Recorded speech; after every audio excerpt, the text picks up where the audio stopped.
Ready? Jaya Radha Madhava Kunja Bihari.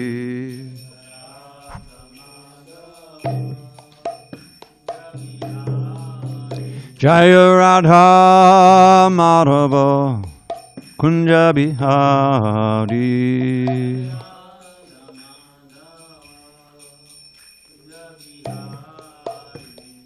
Gopi Janavallabha Girivardhari.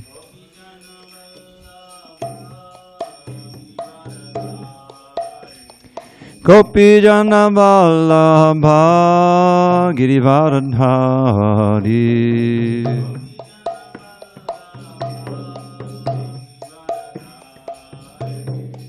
Yashodanandana Bhajana Ranjana. Yashodanandana Bhajana Ranjana. Yamuna Tira Vanachari. Yamuna Tira Vanachari. Jaya Radha Madhava Kunja Bihari.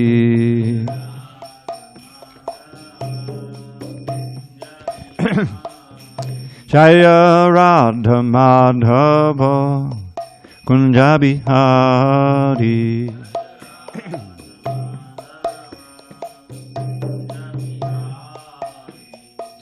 Hare Krishna, Krishna Krishna, Hare Hare, Hare Rama, Rama Rama, Hare Hare.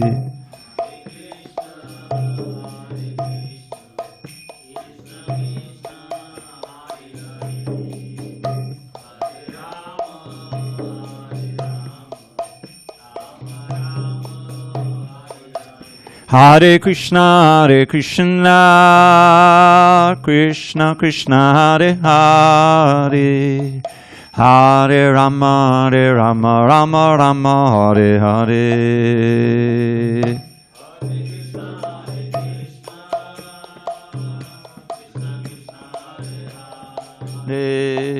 Hare Rama, Rama Rama, Hare Hare.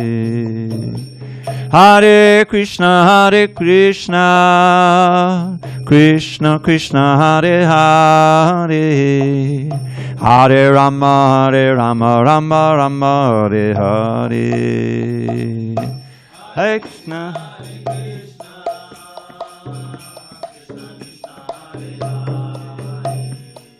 Hare Rama, Rama Rama, Hare Hare. Jaya Radha Madhava Kunja Bihari.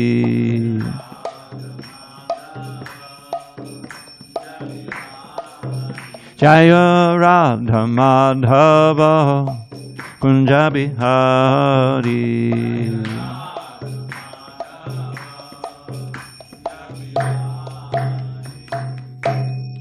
Jai Mr. Paramahansa Purajagacharya Ashtottara Sri Srimad Divine Grace Srila A.C. Bhaktivedanta Swami Prabhupada Ki Jai.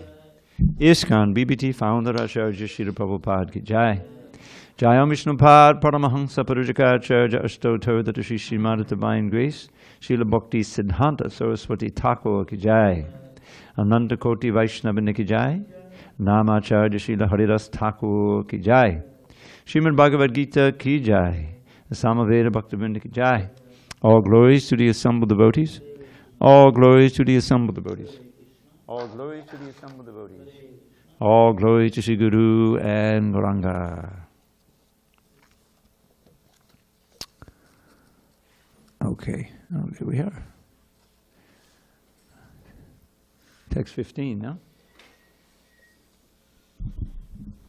Yes, Prabhu. Text 15, thank you. Om Namo Bhagavate Vasudevaya. Om Namo Bhagavate Vasudevaya. Om Namo Bhagavate Vasudevaya.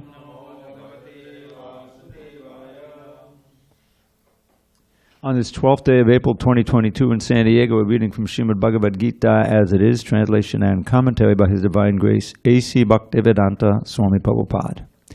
And we are in the third chapter entitled Karma Yoga, text 15 on page 153.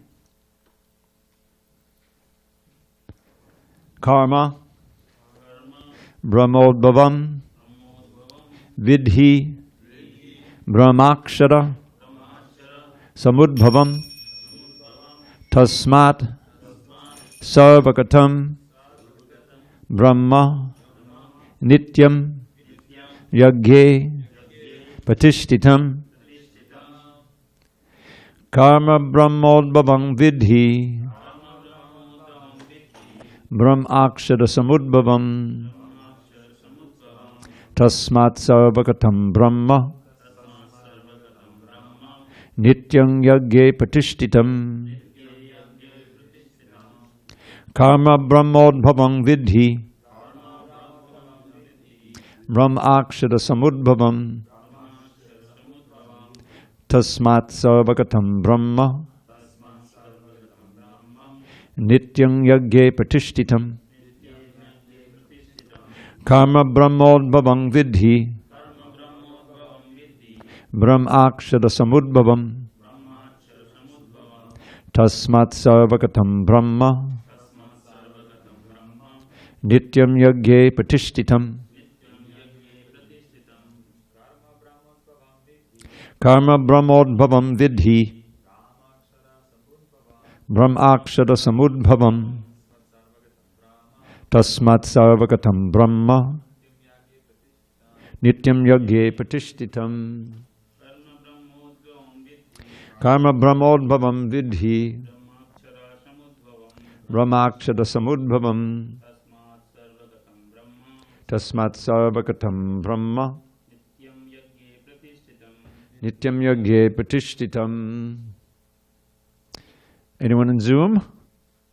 Karma Brahma Bhavam Vidhi, Karma Brahmodbhavam Vidhi, Brahmakshara Samudbhavam, Brahmakshara Samudbhavam, Tasmat Sarvagatam Brahma, Tasmat Sarvagatam Brahma, Nityam Yagya Patishtitam. Nityam Yagye Patishtitam. Karma, work. Brahma, from the Vedas. Udbhavam, produced. Vidhi, you should know. Brahma, the Vedas. Akshara, from the Supreme Brahman, or Personality of Godhead. Samudbhavam, directly manifested. Tasmat, therefore, Sarvakatam, all-pervading, Brahma, transcendence, Nityam, eternally, Yagye, in sacrifice, Patishtitam, situated. Translation. Regulated activities are prescribed in the Vedas, and the Vedas are directly manifested from the Supreme Personality of Godhead. Consequently, the all-pervading transcendence is eternally situated in acts of sacrifice. Purport. Yagyartha karma, or the necessity of work for the satisfaction of Krishna only, is more expressly stated in this verse. If we have to work for the satisfaction of the Yagya Purush, Vishnu, then we must find out the direction of work in Brahman, or the Transcendental Vedas.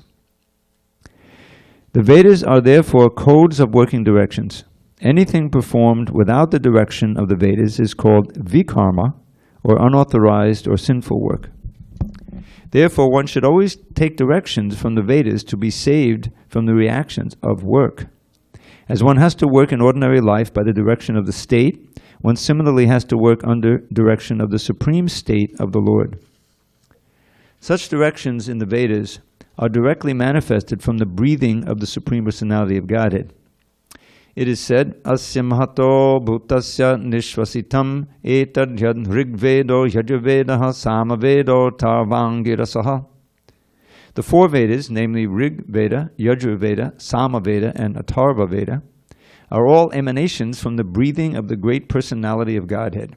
This is from the Brihad Aranyaka Upanishad 4.5.11. The Lord, being omnipotent, can speak by breathing air, for as it is confirmed in the Brahma Samhita, the Lord has the omnipotence to perform through each of his senses the actions of all other senses. In other words, the Lord can speak through his breathing, and he can impregnate by his eyes. In fact, it is said that he glanced over material nature and thus fathered all living entities. After creating or impregnating the conditioned souls into the womb of material nature, he gave his directions in the Vedic wisdom as to how such conditioned souls can return home back to Godhead. We should always remember that the conditioned souls in the material nature are all eager for material enjoyment, but the Vedic directions are so made that one can satisfy one's perverted desires, then return to Godhead, having finished his so-called enjoyment. It is a chance for the conditioned souls to attain liberation. Therefore, the conditioned souls must try to follow the process of yajna by becoming Krishna conscious. Even those who have not followed the Vedic injunctions may adopt the principles of Krishna consciousness, and that will take the place of performance of the Vedic yajnas or karmas. Om jnana timarandasya jnanandana shalakaya chakshu unmilitam mena tasmai shri gurave namaha. I was born in the darkest of ignorance, but my spiritual master, Srila Prabhupada, opened my eyes with the torchlight of knowledge. I offer my humble obeisance unto him and to all members of Sri Parampara, the disciplic succession. So these two texts, 14 and 15, go together. So I'm going to read both translations together, and you'll see how. All living bodies subsist on food grains, which are produced from rains. Rains are produced by performance of yajna or sacrifice, and yajna is born of prescribed duties. Regulated activities or prescribed duties are prescribed in the Vedas, and the Vedas are directly manifested from the Supreme Personality of Godhead. Consequently, the all-pervading transcendence is eternally situated in acts of sacrifice. So the basic idea is that you want to eat? If you want to eat, then you're going to need grains. Even if you're a meat eater, the cow, you have to feed grains to the cows. What to speak of vegetarians. So rain is essential for agriculture. Agriculture is essential for food, and we have to eat. So how do the rains come? The rains come not automatically. Nothing happens automatically. Rains are produced by performance of sacrifice. We may not realize that. One of the explanations of how, because in America, how much sacrifices really have gone on these last 400 years, and yet there's been plenty of rain.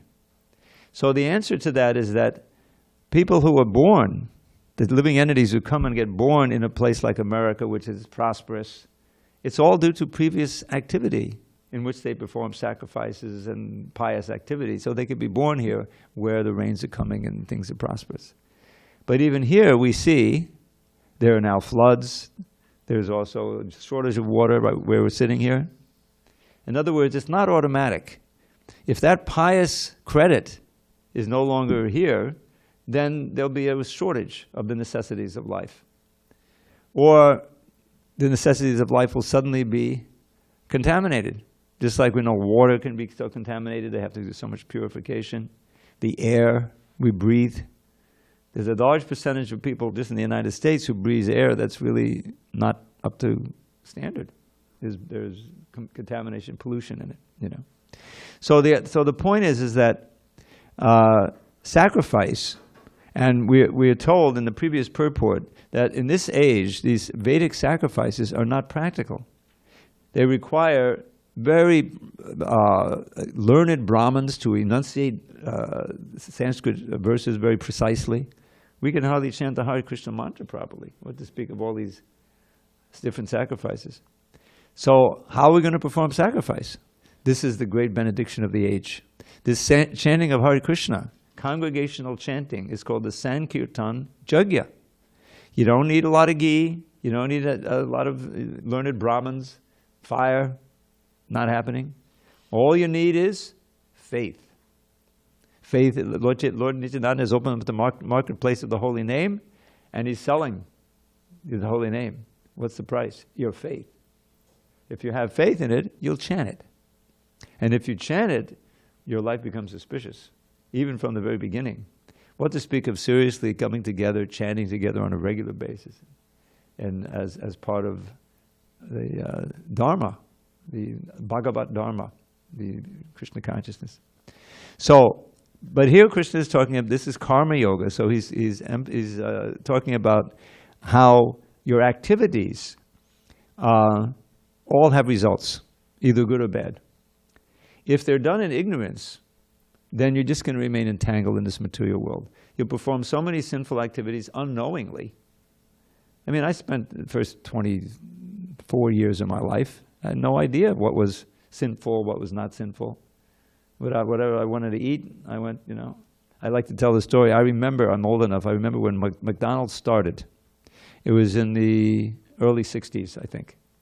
Suddenly there was this hamburger place right near where we would do our, I think it was Saturday night bowling. Me and a couple of guys would go out bowling. And suddenly, now we can have a snack, we'll have a cheeseburger and fries, this is great. It wasn't great. So much, you learn to see the ramifications of your activity in Krishna consciousness. And that it's so much sin involved there. I mean, I didn't even think, it didn't even cross my mind that this hamburger is coming from a sentient animal that suffered so much so I could bite into this hamburger. Now they're all over the world. McDonald's, 33 billion sold, But you get implicated. Yes, ignorance is no excuse. Just like in the, Prabhupada gives the example of in India, you have to remember that people drive on the left side of the street, right? And in America, we drive on the right. So if you happen to visit India and you're not aware of that, for pedestrians, it's very important in America, or anywhere they drive on the right side of the street, to look left, then right.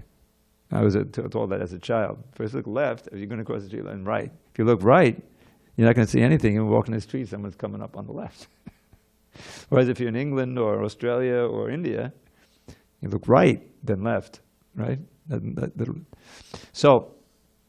So ignorance is no excuse. If you say, well, I come from the United States, I was driving on the right side of the street like I always do, and it's not my fault there was an accident. No, you're prosecuted. You have to know the laws of where you're at if you want to prosper, if you want to be safe and you want to do the right thing. So there are laws of the universe. There's laws of life, and those are given in the Vedas.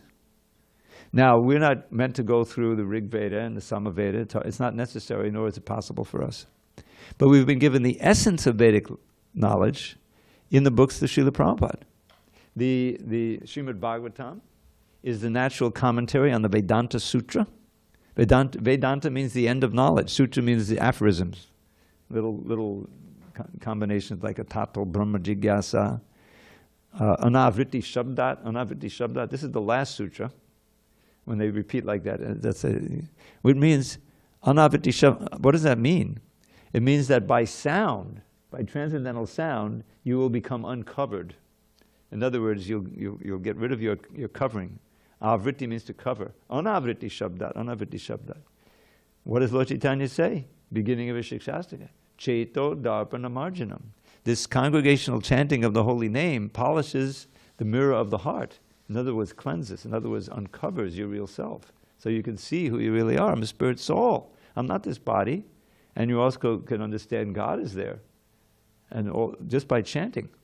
And not only by chanting, but then hearing books like Bhagavad Gita, the knowledge coming from the lips of the pure devotee, realized souls. So because we're so unqualified, because this is the age of Kali, which is Kalir Dosha Nidhe Rajan, it's an ocean of faults.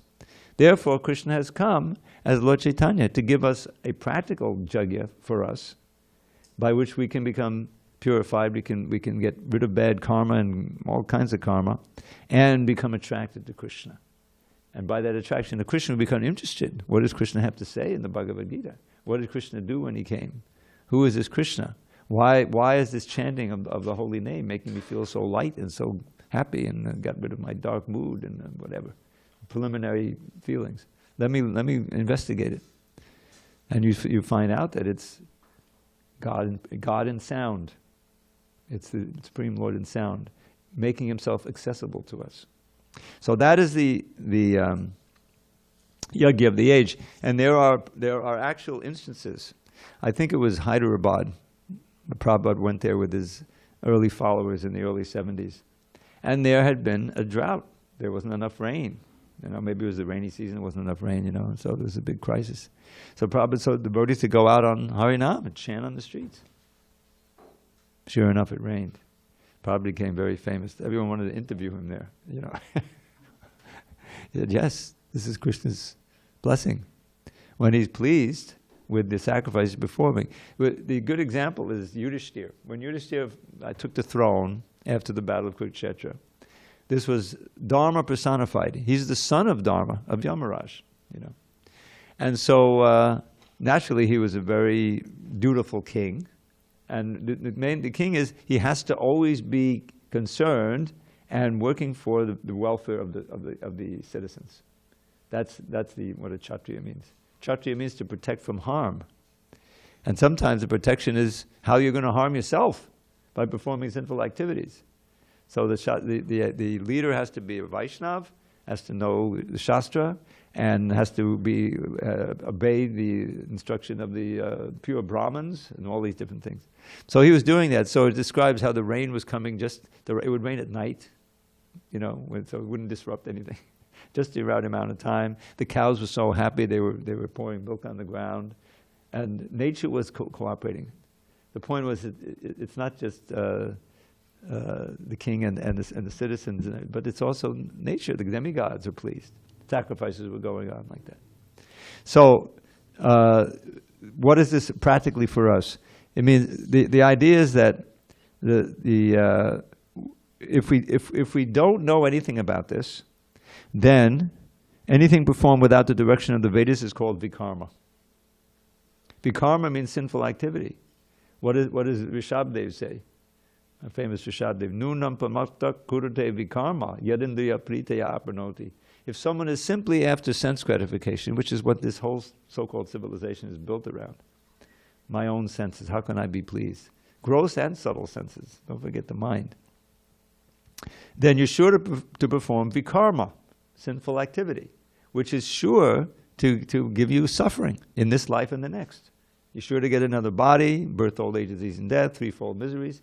And because it's vikarma, sinful activity, then your suffering will be greater.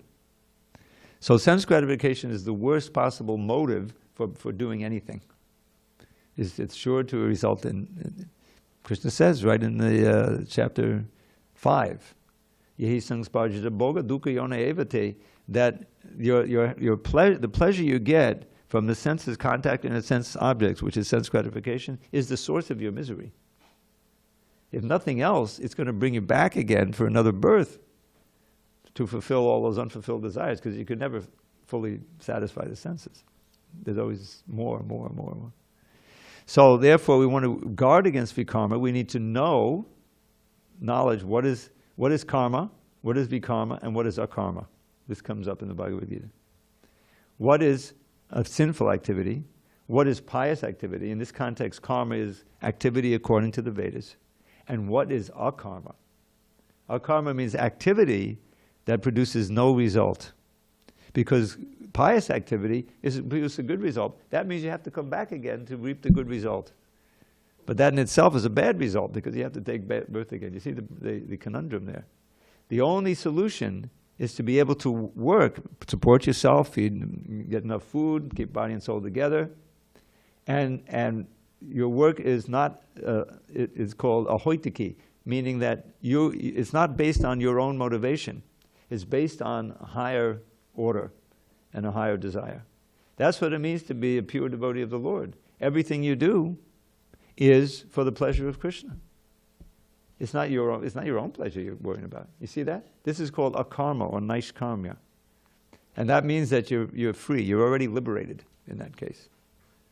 And that's what this chapter is all about. Real karma yoga means acting for Krishna, and in this way getting free from previous bad karma and good karma, and not incurring any more karma. And so in this way, you're making progress toward liberation and going back home, back to guided. You have a question? Otherwise, you wouldn't have the mic. Go ahead, Sol. Hare Krishna. You mentioned that if we don't satisfy our senses and we come back, and then that sentence that you said at the end. But in the text it says, what does it say? In the purport? Yeah, in the purport. Having finished his, it's about the Vedic direction. Oh, here we go. Soulmated, Yeah, satisfied once per better desires, then return back to God after finishing his soul called enjoyment. Yeah. Yeah, so that kind of, like, is it, I satisfy my desires, then I go back to Godhead? Well, or then? What does he mean by the thing that? is that if you insist on sense gratification, then do it according to the Vedas. In other words, okay, you want to get married, okay, do it this way. You know, there's so many restrictions, you can do it. But then at a certain point, that has to be given up. You know, but there's scope for that. There's scope for that. And you know, even in you know, big festivals like we have, like the Rath Yatra is coming up. But you know, LA, think of LA, it's a bigger festival, you know. So there's dancing there, there's wonderful music, all about Krishna, dances about Krishna, wonderful prasadam. In other words, these are acts of enjoyment. So in Krishna consciousness, there's also scope for that, but it's in the context of glorifying Krishna. You know, Krishna wants us to see, to enjoy the prasadam that we offer to him, so he makes it available. But if you eat too much, then you know you're going to suffer, and it'll impede your bhakti. So after some time, you learn to just taste it, and relish the fact that Krishna tasted it. You know, it's a spiritual, it's a sacrament, and that's how you enjoy. And then at a certain point, you come to the point of you realizing your real enjoyment is in serving Krishna. That's where you get addicted to, that laulyam. And so then, you know, you're much more happy, just like we sing every day. Chaturvadashi Bhagavat Prasada Swadvan Chiptam Hari Bhakti. So what's the meaning of that?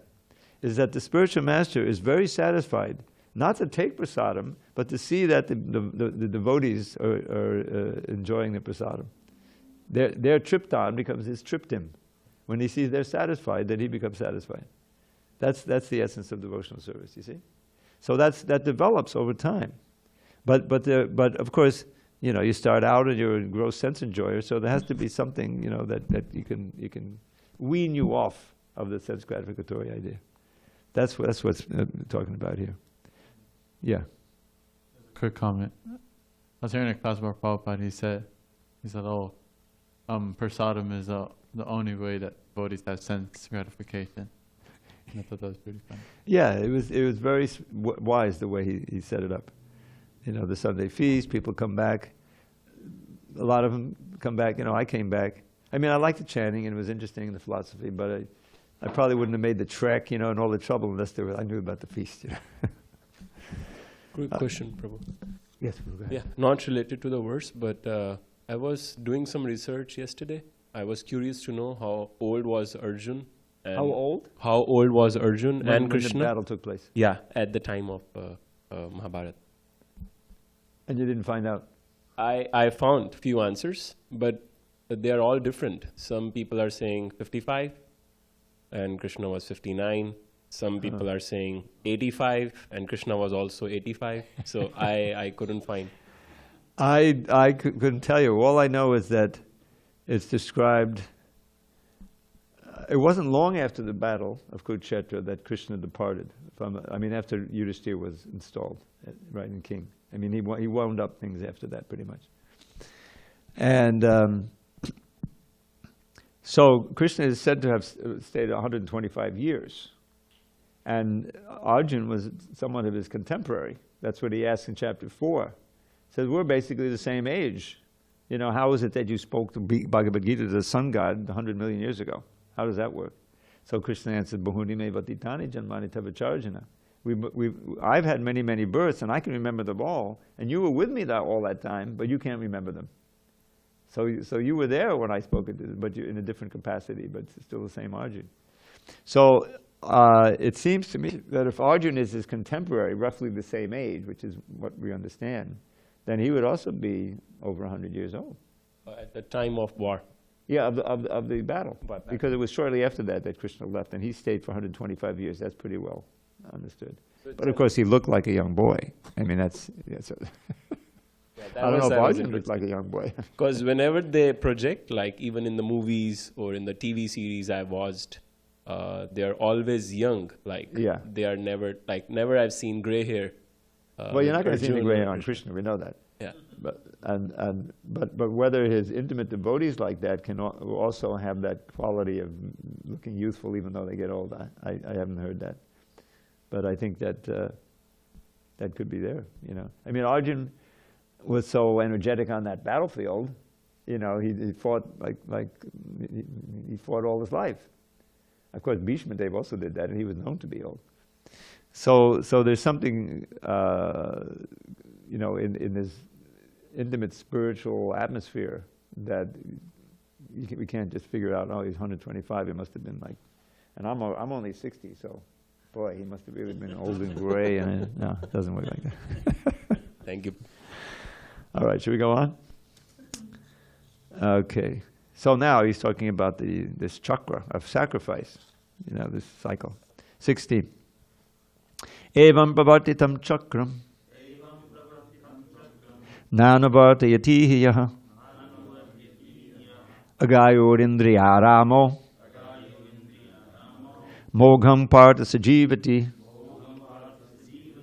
My dear Arjun, one who does not follow in human life the cycle of sacrifice thus established by the Vedas certainly leads a life full of sin.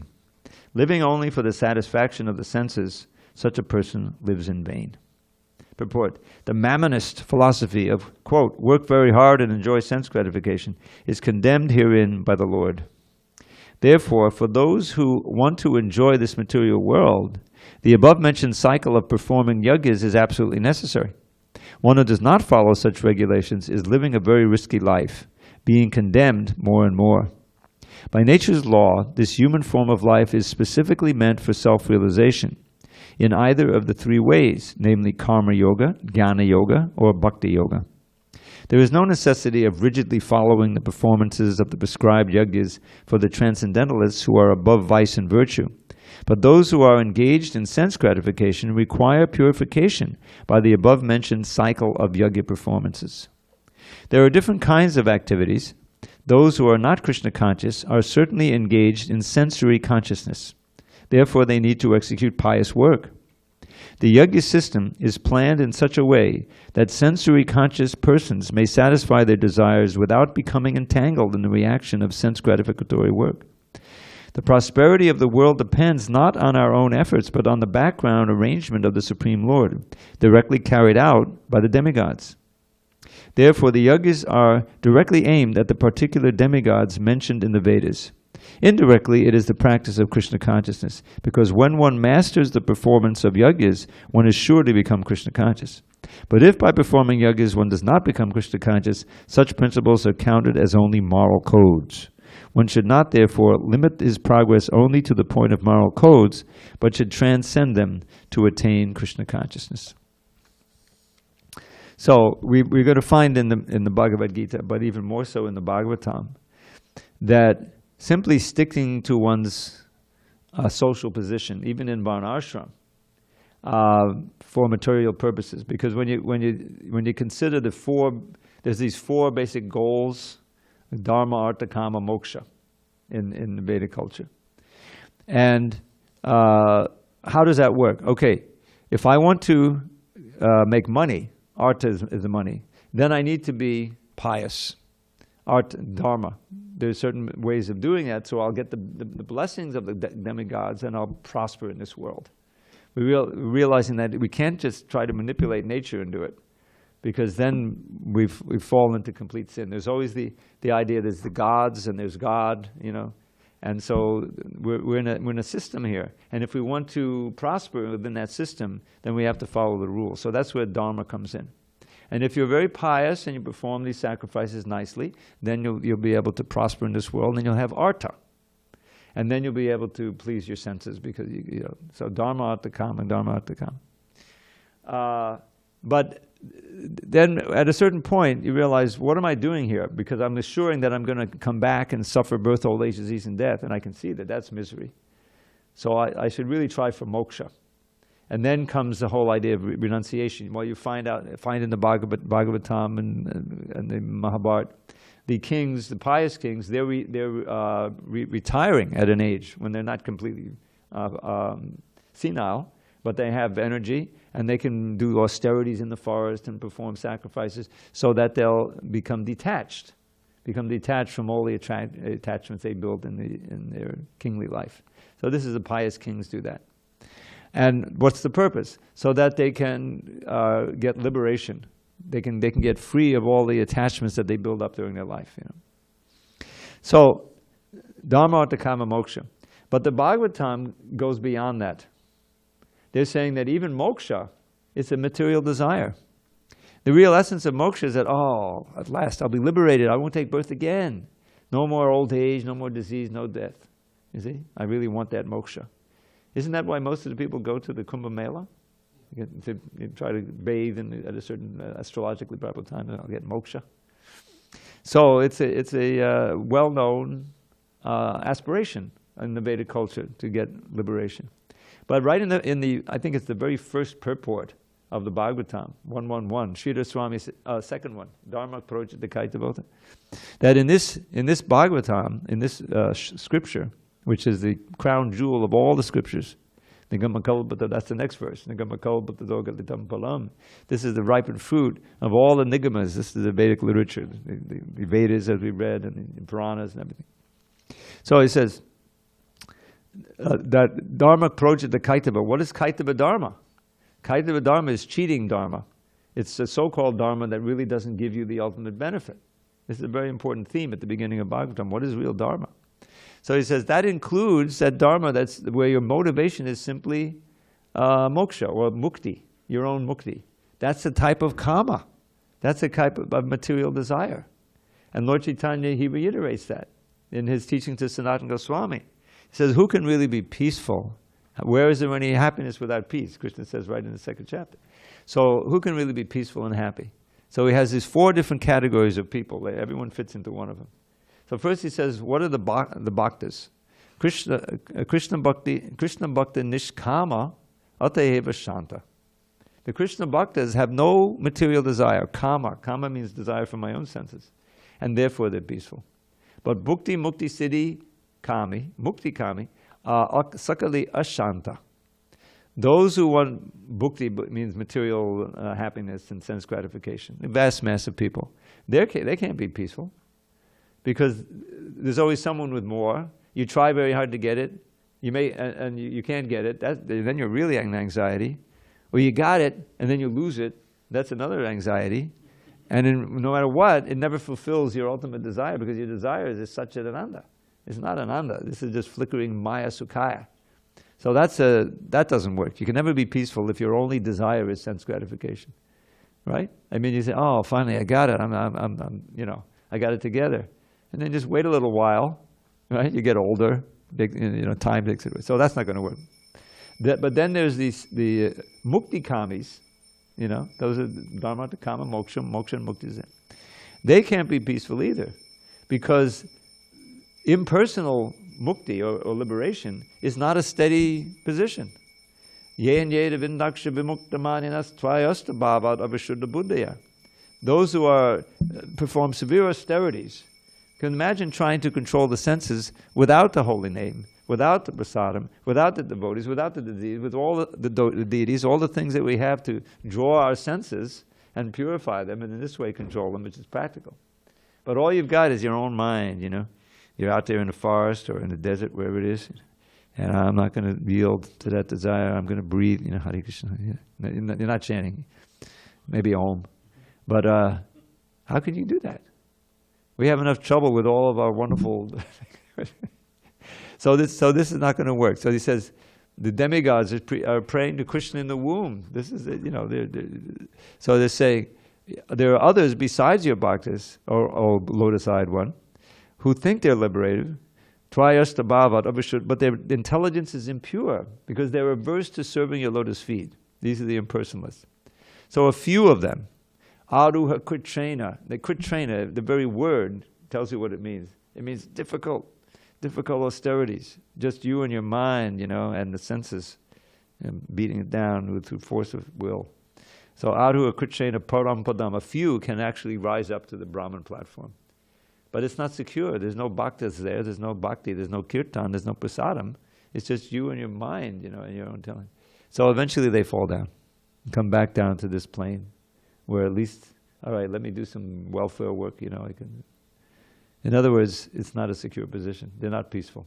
Only the devotees. What to speak of the city kamis, those who are yogis who develop the different cities. You can astral travel, go to this planet, that planet. That's a material desire. I mean, they've got it now. The billionaires want to go to Mars. It's reflected.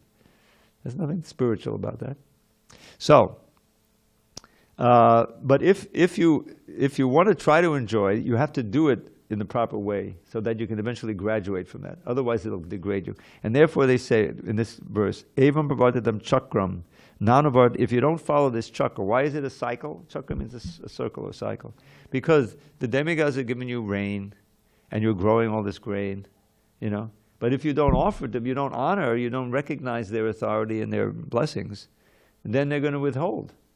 You're not recognizing higher powers. That's the disease of thinking the human beings are the center of the universe, and we can control nature. This is why we're building a hell here on earth. How can they stop burning fossil fuels? Why should we stop burning fossil fuels? Maybe over in the other country they're going to keep burning fossil fuels and take advantage. So it's impossible. When there's no higher knowledge and higher authority that you're recognizing, it's just going to go on and on until climate change is going to wreck everything. So this chakra is important. Otherwise, and this line is really, really significant. It's worth memorizing, at least in English. Agayor indriya ramam. One who simply is, indriya rama simply means pleasure of the senses, sense gratification, leads a life of sin, and therefore uselessly. You're wasting this precious human life by just looking for sense gratification. And even if you get some of it, you haven't made any progress in the real mission of life, which is to reawaken your relationship with God, and to reawaken your love for God, and to go back to Godhead and never come back to this planet. Moksha, mukti is simply a byproduct of that, but it's an essential element. Otherwise, mogam partasajiviti, a life, and we're surrounded by those people. It seems like that's what's going on. And if you a little bit more in the mode of goodness, this is nice, Now, the music you listen to, you're living more purely, you're interested in philosophy. But that's not going to help unless it's focused on Krishna consciousness. So, agayor indriyaramo mogam partasajiviti. One who lives simply for sense gratification is living a sinful life and a fruitless life, or a tragic waste of the human life. So we don't want to do that. We want to use our time that we have left in this human life to make progress back to Godhead. And that means taking up the sacrifice.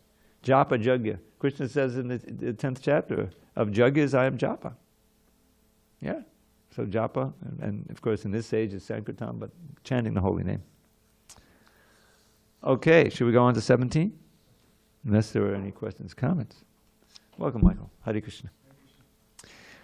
Okay, now we're trying to change its gears a little bit. Text 17. Yes tvatma ratareva syad atmatriptas cha manavaha atmaneva cha santushtas tasya karyang navidyate. But one who takes pleasure in the self, whose human life is one of self-realization, and who is satisfied in the self only, fully satiated, for him there is no duty. Purport. A person who is fully Krishna conscious and is fully satisfied by his acts in Krishna consciousness no longer has any duty to perform. So this previous chakra injunction doesn't apply because he's already linked up to Krishna. Due to his being Krishna conscious, all impiety within is instantly cleansed, an effect of many, many thousands of yajna performances. By such clearing of consciousness, one becomes fully confident of his eternal position in relationship with the Supreme. His duty thus becomes self-illuminated by the grace of the Lord, and therefore he no longer has any obligations to the Vedic injunctions. Such a Krishna-conscious person is no longer interested in material activities and no longer takes pleasure in material arrangements like wine, women, and similar infatuations. So now, this is what goes on, in the Gita. You're hearing about the sacrifices. Krishna even talks about the demigods. You please the demigods will please you. But then you come to the point. Atma roter eva syad. Now, this capital S, I have to confess that I made that S capital, although it's not so in many books. Capital S self means Krishna.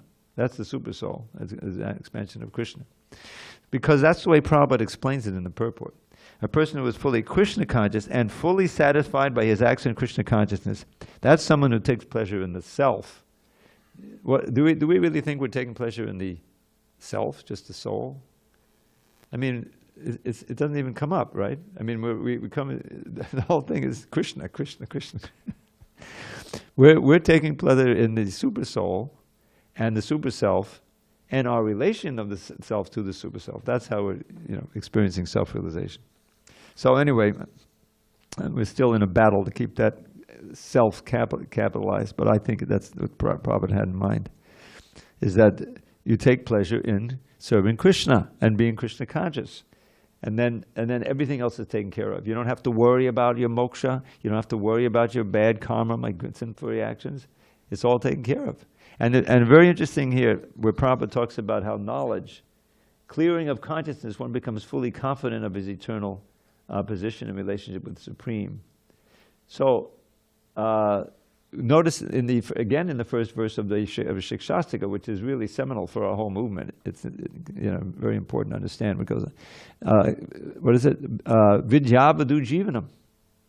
That the chanting of the holy name is the life and soul of transcendental knowledge. In other words, just by chanting Hare Krishna, you become knowledgeable, and in two ways. One is that it brings you into the association of devotees, so you can hear Bhagavad Gita. Or, more usually you're chanting a little bit and you're curious, and then you have your Bhagavad Gita, you want more books. In other words, the chanting itself puts you in touch with Krishna, and you want to hear, what does he have to say? What's the philosophy behind this, what I'm already experiencing? You see what I'm saying? So anyway, this is a real change of pace now, because now he's saying it doesn't have any duties to perform, right? If you're already in Krishna consciousness, you don't have to worry about which God to worship. You don't have to worry what about my karma, my sinful. If you're really doing Krishna consciousness, then you'll know how to act, and you're every time you chant, you're clearing the burden of previous karma. You're becoming a pious person just by becoming Krishna conscious. In other words, everything is taken care of. Just like there's this verse, Devarshi Bhutapta, you remember this one? Devarshi Bhutapta Hrinam Pratinam Nakinkaro Nayam Rini Charajan Sarvatmanakyak Shadanam Shadanyam Gato Mukundam Padilitikartam. Probably it's pertinent to what we're talking about here. Devas, the rishis, the Bhutas, other living beings, human beings and others, animals and everyone. Devashi Bhutapta, relatives, between the forefathers, after all, we're descended from various forefathers. Nakinkado, even your servants, even those who may be serving you, you have a responsibility to protect them. In other words, we have all kinds of debts. Rini means the debtor. We're in debt to the Devas, simple calculation. Do we like the sun? I think we need the sun, right? There's a sun god. It's not the sun is just automatically coming, and so we're in debt to the sun god. If we're not worshiping Krishna and we're not recognizing the gods, then we're thieves, and thieves can never be happy. That's in the book. So how do we liquidate all these debts? Oh, let's do some sun sacrifice, and and the rishis, the teachers. Those who enlighten us, we're in debt to all of them. So this verse says, all of these debts that you incur just by living in this world are liquidated if you surrender unto Krishna. Sarvatmana, here's Sarvatmana, here's the cap as self again, the soul of all, Krishna. Shadanam Shadanyam. You take shelter of the person who's taken shelter, which is the same as taking shelter of Krishna. Gato Mukundam, Mukunda. You've gone to Mukunda. You're focused on Pariditya Kartam. You've given up. Here, back to the same theme. You've given up the mentality of being an independent actor, just deciding for yourself. Krishna consciousness means that you're so Krishna conscious that everything you do is in the realm of serving Krishna. In other words, what does he want me to do? That's the really important thing. And if I serve that way, I'm in my natural position. Just like the hand. The hand gets an independent idea, what's going to happen? I press this button, it says no. And what's going to happen? How am I going to make a phone call? You see what I'm saying? So we need to be Krishna's hand. Nimitta matram bhavasavyasad. This is the 11th chapter. You just be my agent, says Krishna. Everything will be fine. I want you to fight. You fight on my behalf. And this whole idea of, getting sinful activity, forget about that. That's within the first chapter. That's not going to happen. Because it's my fight. You're just serving me. It's on me. Everything is on Krishna. But he's automatically pious. That's my definition. So that's the difference. Then you don't have to worry about your debts. You don't have to worry about this chakra of worshipping Indra. Right? This is whole the Govardhan Puja. Of worshipping Indra so that we'll prosper. Right now, Nanda Maharaj was playing the part of pious, farmers who worship Indra because they get rain. Krishna says, forget about that. Just worship Govardhan Hill. We'll be fine. So they did it. It was a disaster. The clouds of devastation were pouring the rain. And what now? Well, then they showed their real nature. Krishna, save us! And so we'll end in this, because this is after all the Govardhan. When Krishna stopped King Indra's sacrifice, that monarch of the heavens threw a fit. Those cowards took that foolish boy's advice. Such insolence I never shall permit. So Indra sent the clouds of devastation to pour down catastrophic hail and rain with lightning, thunder, winds without cessation. The cowards called to Krishna in their pain to show his coward friends his boundless love and crush King Indra's pride for his own good. Shri Krishna lifted Govardhan above and saved his friends while neath the hill they stood. So that whole Govardhan Leela is exactly pertinent to what we're reading. If you just worship Krishna, follow his instructions and glorify him, then you don't have to worry. Even if the gods become angry at you, don't worry about it. You just call out to Krishna, chant Hare Krishna. All right, it's late. All glories to Srila Prabhupada. Hare Hare Bol. So tomorrow, text 18.